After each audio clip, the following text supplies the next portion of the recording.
Welcome to the HR Uprising Podcast. This highly practical podcast series explores HR and management hot topics and challenges through conversations with relevant experts and real-life people professionals. Brought to you by Actus software, our aim is to build a better workplace for people. The HR Uprising is about collaborating and supporting each other to build the confidence and skills to rise up to each challenge and deliver real, lasting business value. You can find out more at hruprising.com or join our LinkedIn community. Now introducing your host, chartered psychologist, best-selling author, entrepreneur and speaker, Lucinda.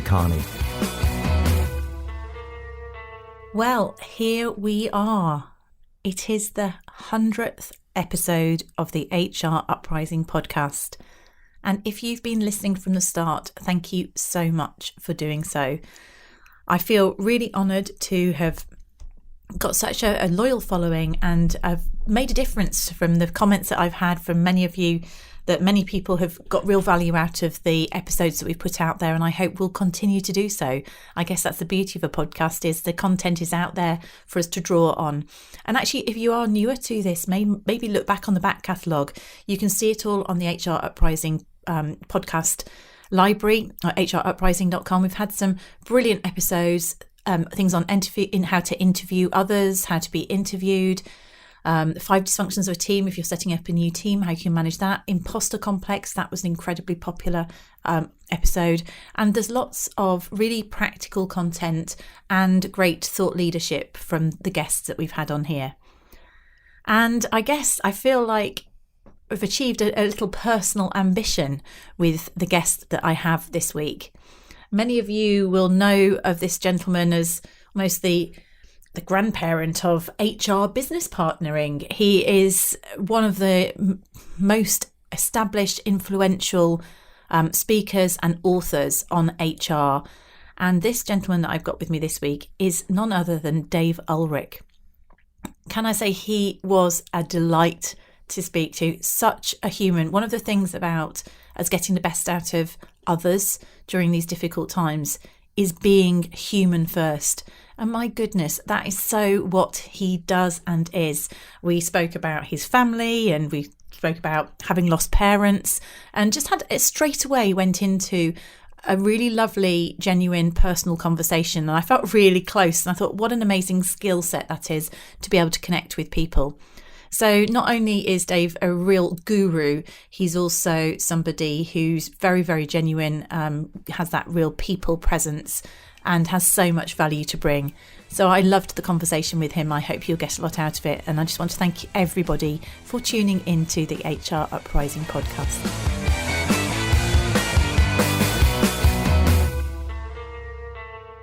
Hello and welcome to this week's HR Uprising podcast. I'm your host, Lucinda, and I'm tremendously excited and honoured to introduce the guest that I have, and I'm a little bit starstruck because this is a person who has shaped the HR profession, known as the father of modern HR. And when I contacted him through LinkedIn, I was really tremendously honoured that he agreed to come on the 100th episode of the HR Uprising.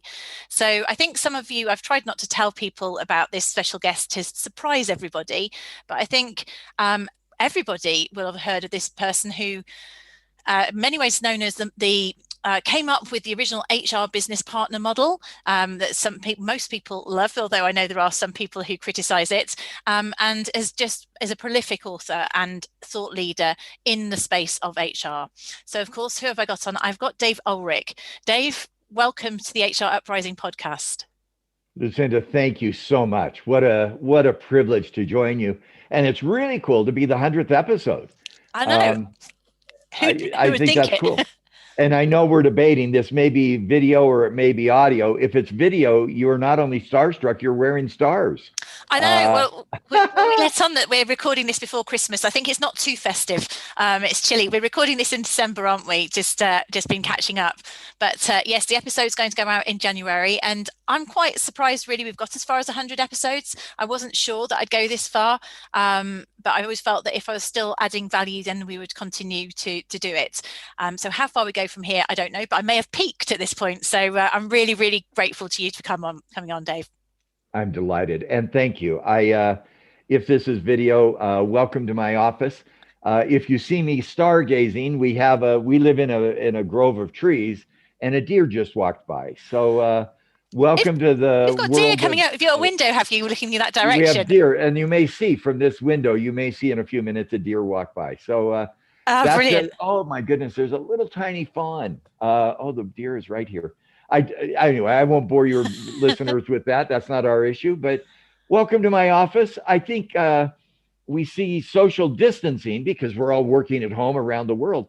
But on the other hand, we get to know each other in a more intimate way. I get to look behind on your left shoulder, a picture of family and friends and your father. You get to look behind with pictures of mentors for me. And I think that's actually a delightful thing, that we get to know each other in a more intimate way in some ways.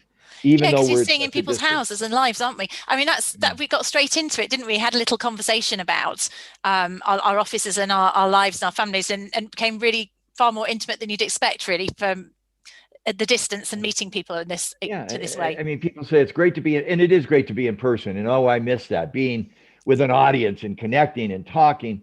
But there's another form of connection, which is peeking. Peek is the word, I guess, or glancing into your life. I love the picture behind you. You showed me a picture of you and your dear sweet father, and I'm going to make you cry.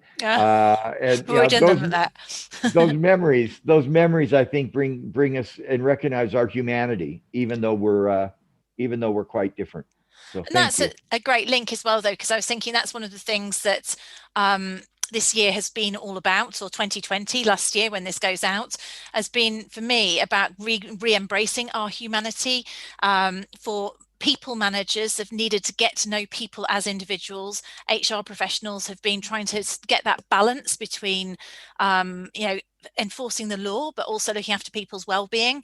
So actually being human rather than transactional, it feels like if we've done it well in 2020, that has been quite a key aspect to it. And by having this insight into people's homes, it's made it unavoidable to accept that we've all got lives and, we've got a whole life rather than just, our work lives. I enjoy that. And I think in 2008 and 2009, it was the economic crisis. It was the over debt, over capitalization and economic. I think the global pandemic, the social strife that we have seen in America and in Europe with refugees and Brexit, the political squabbles in the United States more than Europe, unfortunately, of 2020, the economic turmoil and incredibly emotional malaise as we've separated from each other in so many ways. This is the people crisis. This is the set of crises. And the financial crisis, we got more discipline around access to capital and managing debt and managing our economics. I think this is 2020, the year that is in the background for most of us, and we hope 21 is a better year for many of us. I think is the people and organizational crisis. And this is a time when the HR issues become so paramount in all companies, big and small, government and private. Absolutely. I mean, I've had a number of people sort of in consultancy say actually HR is pivotal to helping us move through this, I guess. I mean, and what would you say, do you see, we've gone in on the link of people first. Is there anything that you see HR should embrace particularly in 2021 to support businesses? I'm going to suggest three things real quick, and I want to be very concrete. One is a mental assumption. And I love what you just said, people first. There's a quote out there, and somebody said, Dave Ulrich said, our people are our most important asset. Well, let me first of all say that's stupid. Everybody who's listening to this call has said our people are our most important asset. And I think it's a false assumption. Our people are our customers' most important asset. And so one of the things that I hope we get coming out of this crisis is our people matter. Nobody discounts that. And I'll talk about that with number 2 and 3. But when our customers are going through dramatic change, they can't leave their home. So we're going to have a digital strategy. How do we get people so that our customers are successful?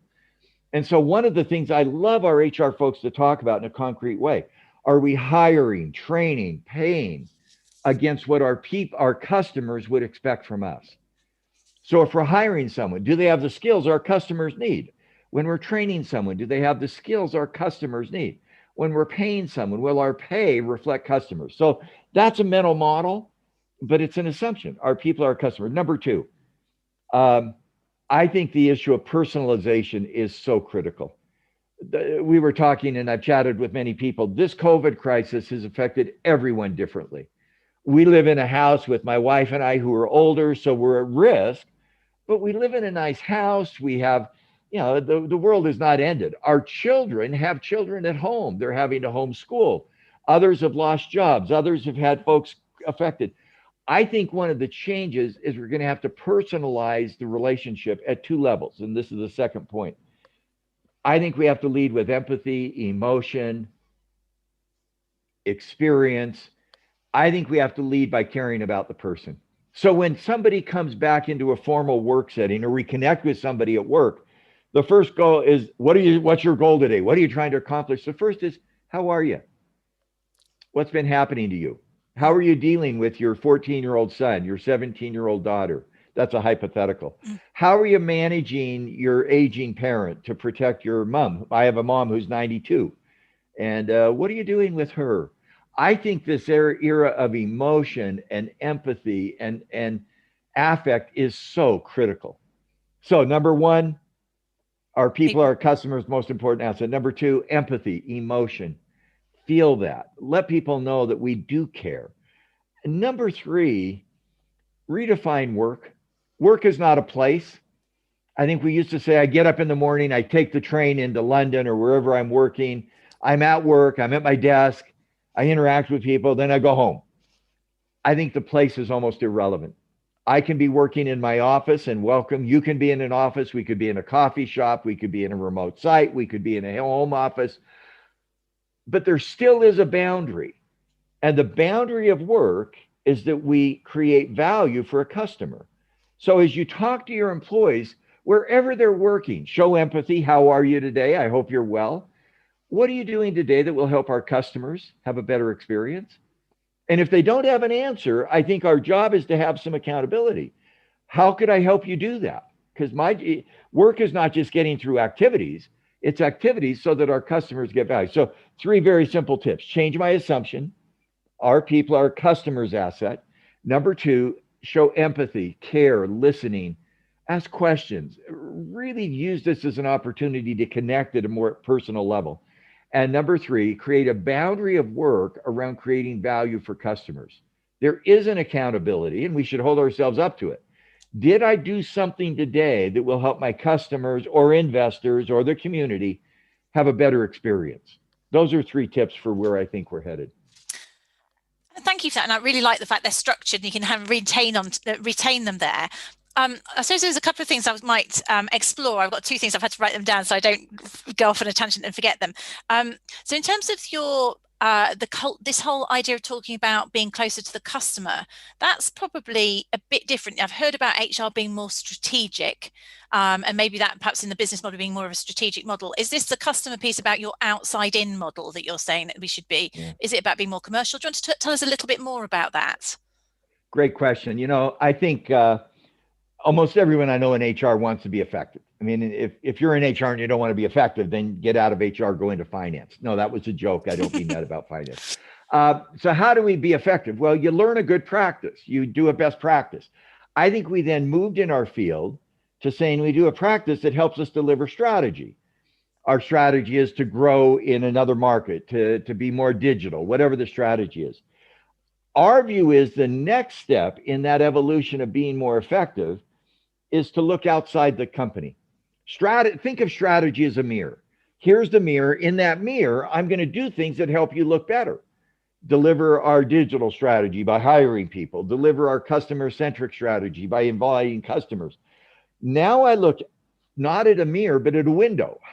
Look at my office. I look out the window and I see these gorgeous deer wandering by. And you say, when I go to a meeting as an HR person, I don't want to just say, I'll make the strategy happen. I want to say, who are my customers? Who are my investors? What's the community where we live and work? And bring HR to that audience. So we don't want to just be the employer of choice. That's a specific thing. That's a great idea. We want to be the employer of choice of employees our customers would choose. I know you've done great work at Siemens and Pfizer in L&D. So you look at all the great training programs that we've offered. Are those training programs giving customers a better experience in our company? It's funny you go there, because I was just going to ask about, because this then goes to your metrics, doesn't it? As how do you show your impact? And that's possibly why, when I was at Siemens, that's when employee engagement was a buzzword and was quite new. And one of the reasons that I liked that at the time, although I think maybe it's overdone, was the fact that in principle, employee engagement was supposed to impact customer engagement. So you could see a link. I realize there's tenuousness in terms of that, but it was how can we influence it, because it's not always direct. But are you saying we should know more as an internal HR, we should get closer to the customers? We should really know it's almost our customers' because we've got our internal customers, but then know those as well. Absolutely. Let me give an example since you mentioned engagement. About 6 weeks ago, I had a meal and I was able to actually go to a restaurant. So, which may be one of the problems in the US in the year 2020 that we were doing that. And with a couple of folks, and I won't name any more about them, they were so excited. They had put employee engagement onto an app, and you can see the timing and all that stuff here. And it would track stuff, it would measure stuff, it would do word processing, and it would give you a score about the employee engagement. They were so excited. They spent 20 minutes going through their digital and technology. And at the end, they looked at me hoping for validation and said, "What do you think?" And I said, "Why should I care?" And they, "What do you mean?" I said, "You've just given me 20 minutes and I'm convinced you've got a great app. But why should I care?" And they said, "Because it's great. It measures well-being. It measures engagement." "So what?" And they looked and said, "I don't understand." And I said, when an HR person meets with a business leader, the first question is not, "Hey, I can measure employee engagement." The first question is, what are you worried about? What are the metrics that you care about? Are you worried about customer engagement, net promoter score, revenue per customer? Absolutely. Are you worried about cost of capital, either your stock price to going up or the debt you have to, how much you have to pay to borrow money? "Yeah, I'm worried about that." "Would you like a way to help you make that happen better?" "Yeah." That's why we do employee engagement. Employee engagement is not about the employee. It's about the engagement so that we can succeed with that customer. I got to be honest, they didn't get it. Yeah. So I paid for their lunch. I was generous and I wish them well. But that's where I hope, if you're an HR person in a small company, when you sit down with your business leader, don't say, "I have a solution." Say, "I have a question. What do you care about? What are the issues that are on your scorecard, and how can I help you make them happen?" And that is a great link as well, because I think one of the things is people don't always feel confident as to how they can demonstrate business value or demonstrate being strategic, but actually it is about just asking questions and listening and understanding someone else's point of view and understanding sufficient of the business, and then thinking about how you can influence that. And I suppose that's where the engagement piece is. What can you influence that's related to people, that's related to your area if you're in HR or learning and development, that may influence it? I mean, other things that spring to mind might be things like recruiting key skills or developing key skills. Are there any other metrics that you're aware of, or anything that do you see that might change, or is there anything else? Yeah. What's the next employee engagement, or is that it? What else is out there that people could use as decent metrics that are convincing enough to those people who are in finance, who hold the purse strings, that they might think, okay, yeah, I'll invest in that because I can see the link to customers and revenue? The answer is yes, and I could just do so much on that. There's two things I want to answer, and if not now, I'll talk about metrics now, but I want to come back to that issue of confidence, because I think we in HR are often our own worst enemy around confidence. We have spent, this is our gift to the world. We have spent the last year and a half, almost 2 years now, building what we call a guidance system. In metrics, what we've done in HR is we started with scorecards and dashboards. I did a book, the HR Scorecard. Then you have a dashboard. The problem with those is they both look back. You're on a scorecard. That's what we did. You have a dashboard. Then we got into insights. I'm getting inundated in 2020 with insights. People who work at home, by the way, one came out and it's gender specific, but mothers who work at home with children doing homeschooling have a more difficult time. And by the way, I got to be honest, that's a resounding duh for me. I mean, how long does it take to figure out, especially those that live in small apartments? Geez, tell me something really useful. So when you were saying insights, these are business insights from the metrics. Business insights with metrics. Right? You get a metric, you go do statistics in the cloud. I think we got to move to another level, which is not about describing what's going on, but prescribing. So here's what I'd love to help HR people do as we go forward. I call it guidance. We call it guidance. You sit down with a business leader and you say, you're worried about employee well-being, no question, and productivity. You're also worried about strategy. Do we have the right digital strategy or we're positioning? You're worried about your customers, your net promoter score, your revenue per customer. You're worried about your financial results, EBITDA, intangibles. And you're obviously worried today about your social citizenship. We live in a social world. Would you like to have a way to make those happen? And every business leader I know goes, yeah. There's 4 things I in HR can provide you. So think for just a minute with me, and this is going to get a little complex. 5 columns: employee, strategy, customer, investor, and social.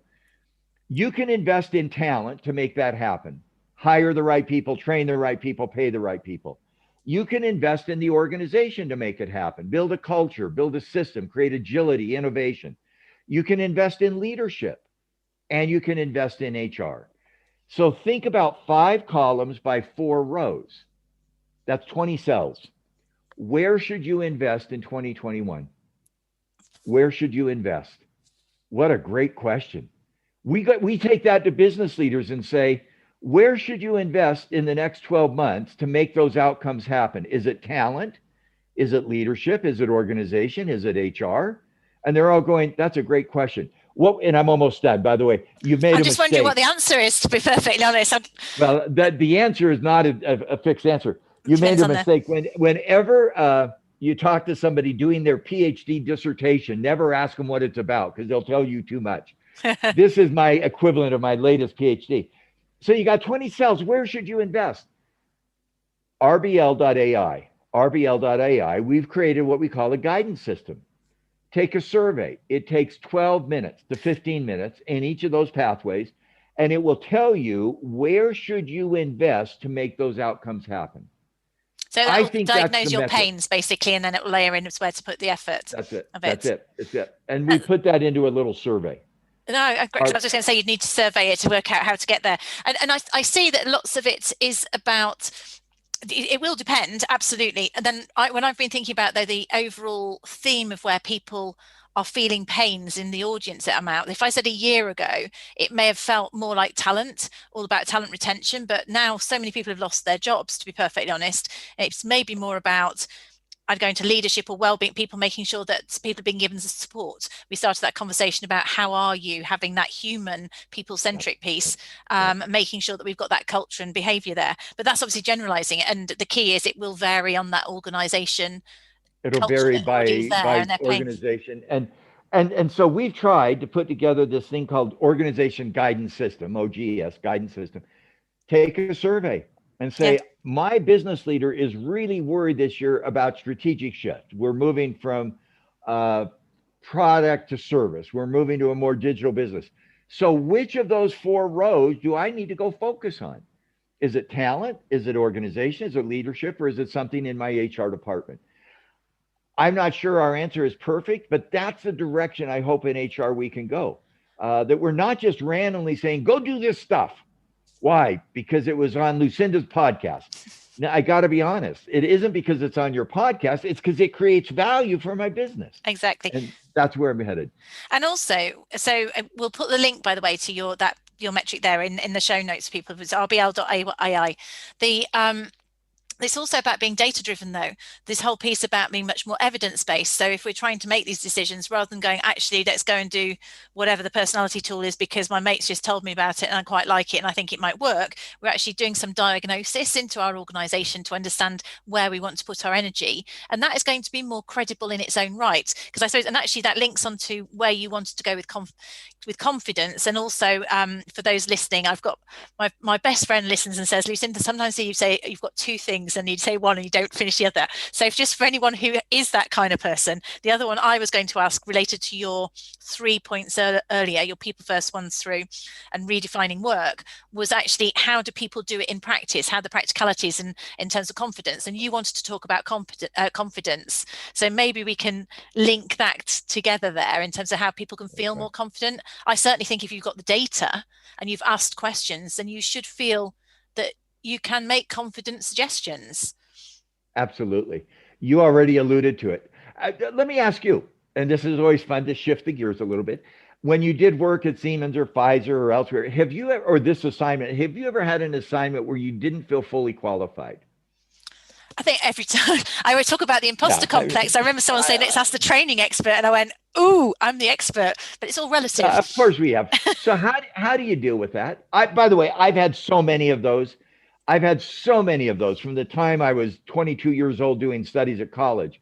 How do you walk into a situation where you feel like you're not fully qualified? What have you learned? And then I'll share some observations. I think exactly as you sort of said, I would just go and really try and understand what the problem is. And I would just understand what the situation is, what's the environment, what's important to that person. It's kind of a sales process, I suppose, in such that you're understanding the need.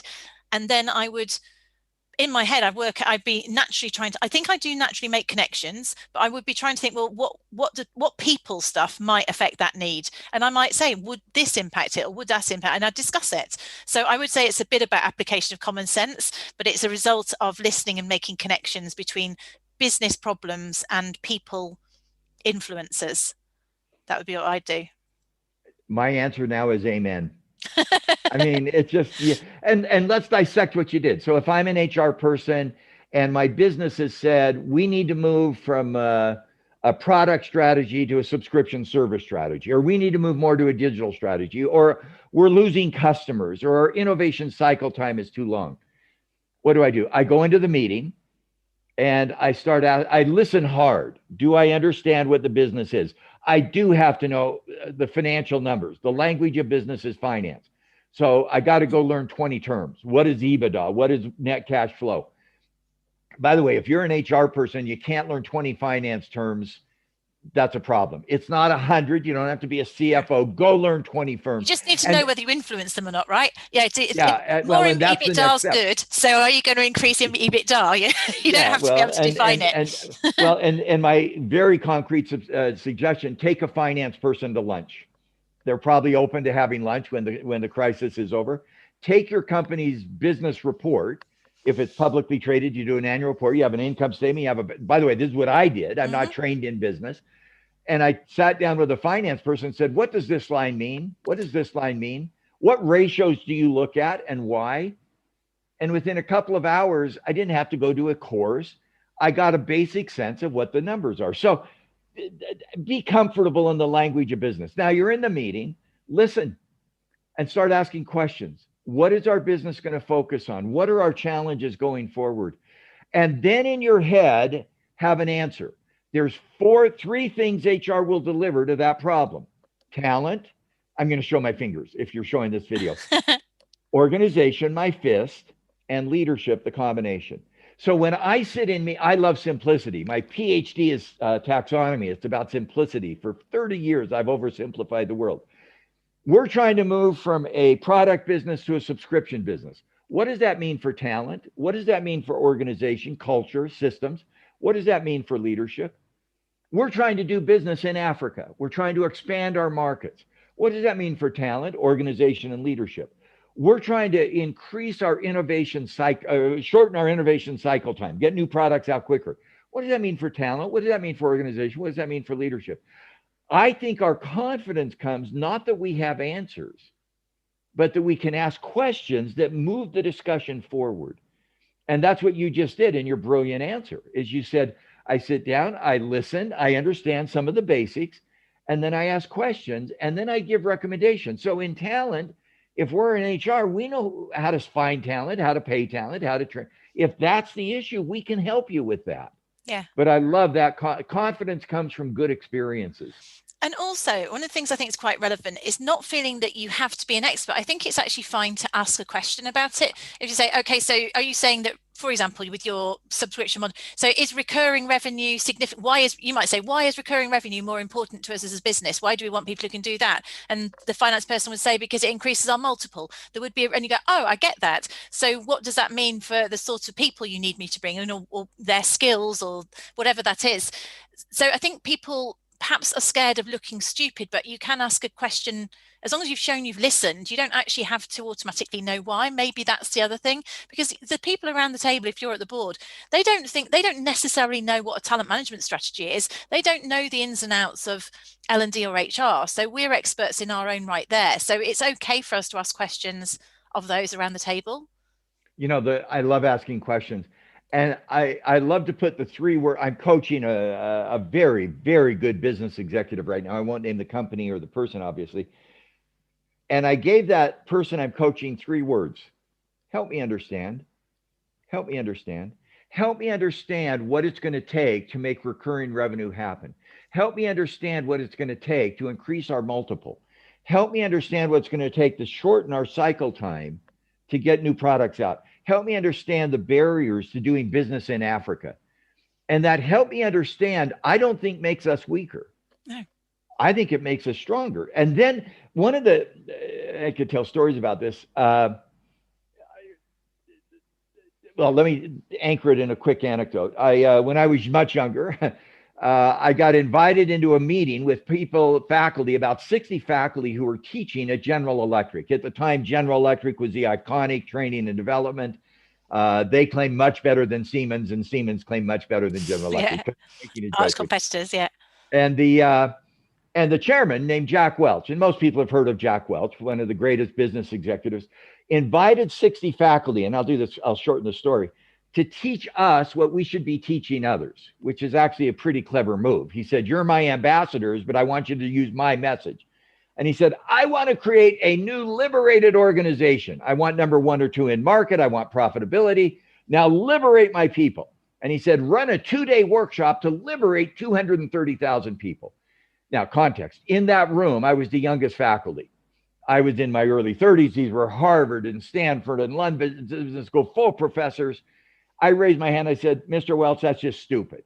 If you want to waste $20 million, buy an airplane and fly around, but don't do this. It's going to be a bad idea. And he disagreed. And we had an argument for 20 minutes. By the way, we took a break. All of these older faculty looked at me and said, who are you? I'll never see you again. You're obviously Jack Welch is going to fire you. Career limiting move. Yeah. Yeah, this was a career limiting move. You stupid fool. No wonder you're teaching at a state school, not at Harvard. And I just felt horrible. I got a call an hour later, and his office said, Mr. Welch wants to meet with you tomorrow morning at 7 a.m. What would you do? Now my phone's ringing. I'm sorry. That shows that we're live. That's not Jack Welch, is it? Yeah. Pretend that somebody just brought food into our conference room. But he said, that isn't Mr. By the way, if that was Mr. Welch, he's tragically passed away, I would take the call because I want to know what he's doing. Yeah, from the past, yeah. From the future. But he said, meet me at 7. And I said, no.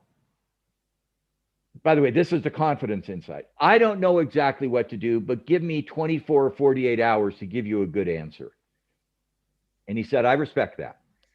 I think I took 48. By the way, in that 48 hours, I canceled all work. I called all my friends and said, what would you do? What would you do? That was one of the antecedents of the GE program called Workout in Six Sigma. Is if you ever remember what Welch did 25 years ago, over 30 years ago. But was that where Six Sigma came from? I've heard of Six Sigma. But Six Sigma was a program he adopted inside GE. Yeah. So they did a lot of stuff. But notice the issue. I pushed with respect, in public. Then when he said, Dave, I want to meet with you and get your ideas, I didn't immediately respond because I said, I don't want to just give you something I've thought about for 4 or 5 hours. I want to give you a worthy response, worthy of your time, Mr. Welch. And he said, I respect that. And then I worked like mad to come up with some ideas. And then I went in and asked questions. What do you think? How would you do this? What if? I hope as HR people, we don't fall prey that the only way we have confidence is we have a silver bullet. We're going to solve your problems. No, we don't have silver bullets. we have questions, we have ideas, and we can access networks. I'll bet if somebody on this call said, Lucinda, I've been asked to put together a learning and development center in my company. Could you spend 15 or 20 minutes with me? What have you learned from Siemens and Pfizer and 100 podcasts? Congratulations. That may be some things I think about. I'm assuming you would say yes, even if that person was partly stranger. Yeah.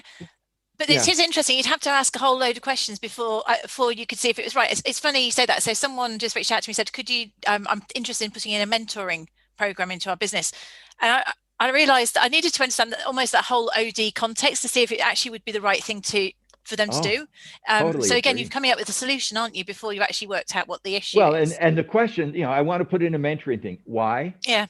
What's the business issue? Are you not retaining talent? And so and mentoring is going to retain talent, so you'll be successful. Are your next generation people not creating new ideas and you need mentoring? Help me understand what's the business outcome. And then let's look at the alternatives. Anyway, I think we're saying the same thing. Yeah, absolutely. I think that confidence comes when we're willing to step a little bit into the unknown. I don't watch many movies. There's a movie that people may have seen, Indiana Jones. And if you remember Indiana Jones walking across that cavern, not knowing the next step, I think in some ways there's a metaphor I love. And I don't know about your family history. My family has in the United States pioneers. What did a pioneer do? They moved from one place to another, not knowing where they were going. They had a direction, not a destination. I'm going west. I'm going east. Refugees coming into the UK, they don't know what they're going to do. I'm going to a place where I can meet my needs. And they took the first step. They took the next step. And I think sometimes we need that pioneer spirit of direction, not destination. I'm going to move to the UK. Here's my address. Here's my job. No, I'm a pioneer. I'm going to do this and I'm going to move. I think that's where we gain some of that confidence by experimenting, pioneering. Absolutely. And so you have the confidence, you ask the questions, you don't put pressure on yourself to know all the answers. It's okay to ask those questions. And that is assuming you've got the ear of people, or you manage to get to the level, I suppose, where you can earn that credibility, where you go and make the time, even if you're in a standalone role and you're not necessarily sitting on the top team, you can still go and book meetings with the heads of department and things like that to show you're genuinely interested to understand their business, can't you? So those are tangible things that you can do. So one of the other things I wonder about those, because I often see that HR professionals, particularly this year in COVID, have been so dragged into the transactional stuff because they've been put on the back foot in terms of they've had to go and so it's quite hard, I think, if you are in a standalone role where you've got to be both strategic, but actually they rely on you to make sure people get paid as well, and there's lots of transactional challenges. I don't think there's a silver bullet for that, but I wonder, have you got any tips for people in that sort of position as to how they can operate? And we just did some research in this guidance system, and I hope people will go on LinkedIn, they can find some posts on it. It surprised me. One of the things we found that creates outcomes for the employee customer strategy, all those outcomes, you got to do the basics well. Yes, people do have to be paid. They have to be paid fairly and on time. Benefits has to be managed. And now I think in the HR space, we're finding increasing technology to do that. Whether it's the big firms, it's SAP, it's Oracle, it's Workday, or small firms, as much of that as we can get done through technology, do it. Even in a small firm, you can access some of those solutions through technology. Yes, because there is a tendency to do paper, and therefore the challenge you've got, and this also frustrates me, is that in this space, is that HR is the real poor relation in terms of technology. I think, this is ridiculous. You're using spreadsheets and paper for something which affects every person in the business. Does finance? Would finance be doing paper, or it's Excel? Would sales be doing paper? And some of that is about our ability to make the business case, but our ability, therefore, to demonstrate credibility and make connections with what the business impact is. Let me give you a very quick, simple tip to your listeners. Most listeners are within an hour or 30 minutes from a reasonably good university. Go to the university, go to faculty teaching HR or technology and say, could you put a team of students on this? Could we have a summer intern? Could we do a class project? You don't have to hire the consulting projects that are hundreds of thousands of quid. Let's put a team of students on it. Get it? We don't have to be perfect. I think there's ways we've got to get the technology in. I mean, To me, it's a foundation. It's kind of like knowing the language of the business. When somebody says, whoa, our price earnings ratio is 20% below our competitors for the last 2 years. And the HR person goes, I don't know. Well, holy crock, that's a major problem. You can't continue to do a business that way. You got to get technology. Yeah. So go get it. And there's ways to get it more cheaply.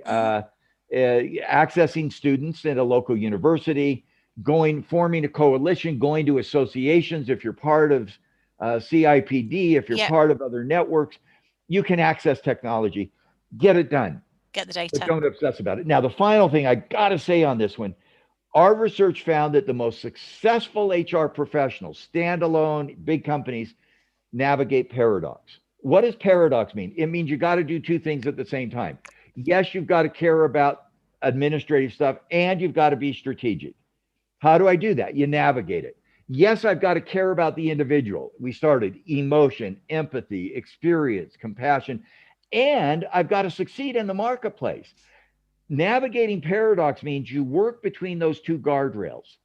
If you live on one and not the other, you'll fail on both. If all I'm doing is caring about the employee, but I never talk about business success, I'm not going to be successful over time. If all I do is care about the business and I could care less about the people, I'm not going to be successful either. So as HR people, navigate paradox, live in that world of duality, be able to say, wow, this week we have focused so much on people that we've missed a little bit the business. We've focused so much top down that we haven't done bottom up. We focus so much on technology that we haven't done strategy. And try to make sure that in my world, I can live with that paradox and help other people accept it as well. And I think to do that, you've definitely got to have that overall purpose, be able to stop and look up your big rocks, your Covey type quadrant 2, be aware of the fact you've been dragged into the urgent type stuff and to take that step back and think about working on the HR piece as opposed to in it as well, isn't it? To have that awareness. Now, I'm very conscious of your time, Dave, in terms of things. One other tip. When I'm told to do the administrative stuff, and it's got to be done, we do have to pay people. If I could put 2 words behind what you're asked to do, so that. I'm paying people so that we communicate to our employees what matters in this company, so that we deliver our strategy, so that we succeed with customers. Those 2 words will move me from a more operational activity to a bit more strategic and then outside in. I love the so that. People come to our program at the University of Michigan and say, what do you want to come? I want to learn about culture. So that what? So that we can implement our strategy. So that what? So that our customers buy more from us. Got it. Now you've taken the administrative work and you've moved it to a more strategic and business level. That's a tip. Do you know that is actually very much features and benefits sales, which means that it's the same model. And actually that is what you need to do as an internal HR professional in terms of helping. Let's pick on the finance director again, who's really only bothered about the spreadsheet, to help them understand that if I invest in this development program, the succession planning development here, what this means is that we'll be able to do X, Y, Z, which means that we'll spend less money on recruitment. So that it's kind of that, it's joining up the dots for people who don't see it, isn't it? Boy, we could have a long conversation. Let me tell you where I think I'm going to go in 2021. Let's quit doing best practice. I don't care what someone else is doing. What I care about is what am I doing to help my companies succeed in the marketplace. I think the field of HR has been enamored with the fads and the best practice. Here's the latest silver bullet. Go do no performance appraisal system. No, go do experience-based learning. Good. I don't want to copy someone else. I want to help my business succeed in its marketplace. And so one of the things I think I'm going to be focused on increasingly is let's not go after best practice. Let's go after our practice that we'll get guidance, that rbl.ai site, that will guide us to success in our market. I don't want to copy somebody else because I wear a coat and tie. So I'm wearing this because my mentor wore it. No, I'm going to wear what makes me feel comfortable and works for me. So that's a passion I hope we have in HR going forward. Yeah, rather than follow the latest fad, is that fad the right thing for your business? And I suppose then just tying this together in terms of, because obviously, you've written loads of books. There's lots of you could be someone who has demonstrated best practice, and we're saying, you've sort of gathered evidence to say this has worked in lots of businesses. I suppose what you're talking about now, I'm reading between the lines when we were talking about your matrix piece, and you have to tell us what that's called to look it up. That's more of a diagnostic, isn't it? So it's more about, rather than saying let's do a scorecard because that's the answer for everybody, or HR business model because that's the right thing for everybody. What you're saying is, what does your business need now? Diagnose it. Absolutely. Yeah. So here's a case, Lucinda. Guess what? You just won the lottery with 50 million pounds. Woo! By the way, we won't ask, are you going to keep working or not? But we don't know. So what's the question? Where do I invest? Should I go to stock? Should I go to bonds? Should I go to commodities? Should I go to real estate? Should I go to art? Should I do collectibles?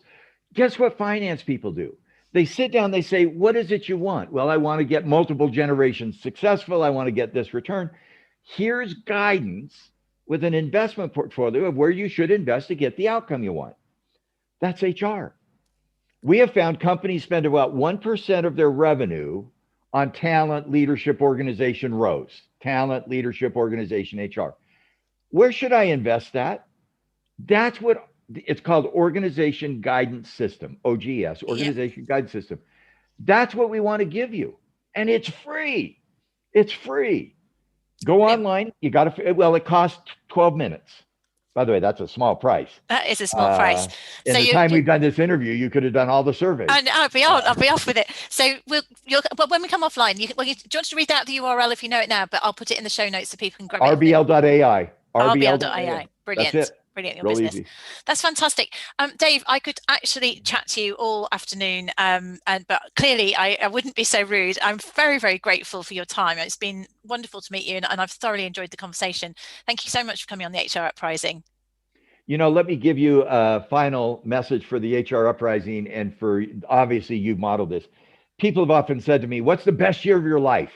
And you go back, when I got married, when I had children, when my marriage ended. For some, that's not so good. I think that's all wrong. Here's what I look at as you look at 2021 and the 100th episode. The best year of your life is the next 12 months. The best is yet ahead. Boy, do I hope 2021 builds on 2020. I hope the best year of our lives is always what's next. I feel that. I mean, I've been around a long time, and the best is the next 12 months. I hope in HR, that's the attitude we are consumed with, because it leads us to create and to learn and to grow. And the HR Uprising podcast is one of the tools that helps us do it. So Lucinda, thank you. Let me express my gratitude to you for the sacrifice you make to contribute to all of us having a better year ahead. Oh, let's hope we all do. And certainly looking forward it feels like the right thing, doesn't it? Starting in a really positive way. So have a fantastic 2021, Dave. I think, absolutely the best is yet to come. And I'm very, very grateful to you for joining us on this 100th episode. Thank you.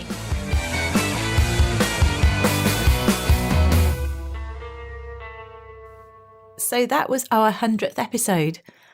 I don't think I ever thought we were going to get this far, and having managed it this far, the question is, where do we go from here? And the reality is, I feel that we've put some great quality content out there. I really hope so. But I've always said I would only continue to do this while I could still do that. I think many of you know that I also run a business myself, and it is busy. And putting out quality content weekly is something that can be, an ongoing challenge. It finds being done late at night or early in the morning or at weekends. And I've said that I don't want to carry on doing this unless I can put quality out. So over the next few months, you might find that we're going to reduce the number of HR Uprising podcasts that we put out here. The intention, I'm not going to stop altogether. I did consider that, stop at 100, but there's still topics to cover. There's still people I want to bring on the podcast. But the intention is, over the next few months, we're going to drop it to every other week so that we can really focus on quality content that you want to hear about. So if you want to partake in that, please let me know what quality content is to you, so that when we put our podcasts out, you're ready for them, you're wanting to hear the topic. Do join the HR Uprising LinkedIn group so that we can gather your information, take part in our focus collaboration groups, and I will continue to do my best to put quality content out for you as long as you want to hear it. So thank you so much for getting us to 100 episodes. I look forward to getting to 100,000 downloads, which isn't too far away either, which would be the next milestone. And please do stay well. Thank you for listening. Thank you for listening to the HR Uprising, proudly brought to you by Actus Software, the joined-up performance and talent management solution. You can access links to any of the information or resources mentioned in the show via the podcast page at www.hruprising.com. If you like what we do, please subscribe, tell your colleagues, and leave a review. Thank you for listening to the HR Uprising.